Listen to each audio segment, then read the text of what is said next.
Nous sommes à plus ou moins 115 km du centre-ville de Kinshasa.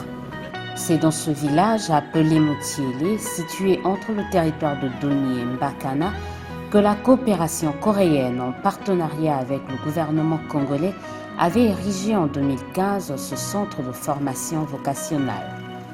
2 ans après le départ des Sud-Coréens, soit en 2017, et après avoir formé une seule promotion dans la filière agriculture, ce centre va sombrer dans l'oubli et avec lui toutes les infrastructures construites en vue de l'apprentissage des jeunes à des métiers.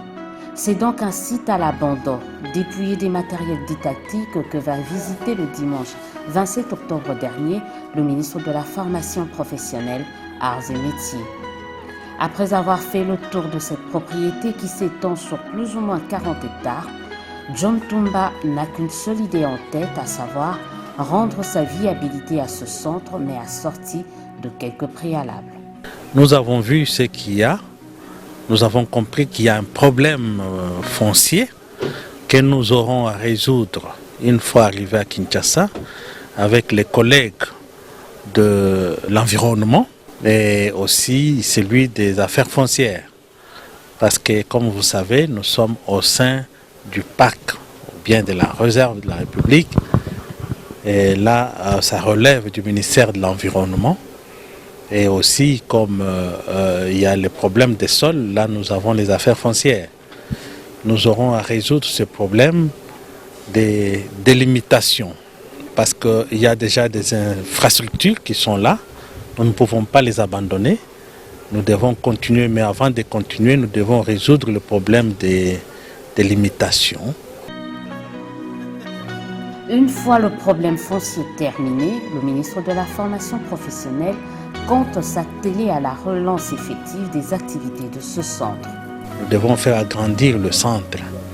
Nous devons construire les internats pour les apprenants, pour une capacité de 200 personnes. Nous devons augmenter le nombre de salles de formation. Bien sûr, nous allons développer la filière agro-business.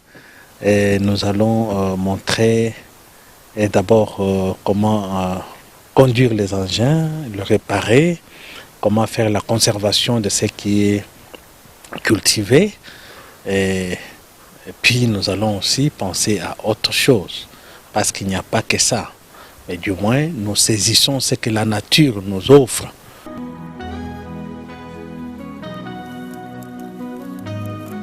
John Tumba espère aussi que les partenaires techniques et financiers viendront à la rescousse du gouvernement congolais via ce centre, une façon pour eux d'appuyer les efforts du chef de l'État qui fait de la formation de l'homme congolais une des priorités de sa vision pour un Congo émergent.